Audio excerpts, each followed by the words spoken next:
Hello everyone, welcome back. If you have a slow charging issue after the update of latest iOS version on your iPhone and iPad, then do the following step. So without wasting any time, let's get started.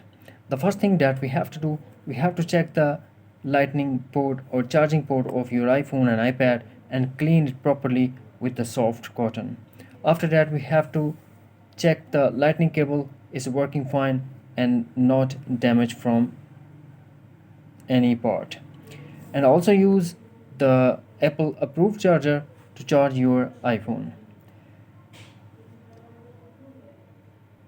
If everything is correct, and after that if you're still facing the same issue, then what we have to do, we have to launch settings.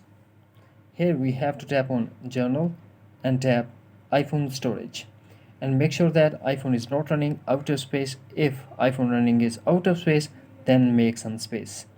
After that, we have to tap on transfer reset iPhone, tap reset, and tap reset all settings.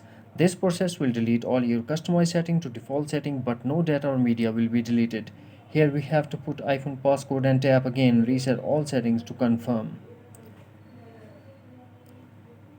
The next thing that we have to do, we have to force close all the apps that are running in the background and force restart your iPhone according to your iPhone model. After the force restart, we have to go to the settings. Here we have to tap on battery health, and disable optimize battery charging if it's unable. Here we have to keep in mind one more thing. We also check the iPhone battery capacity.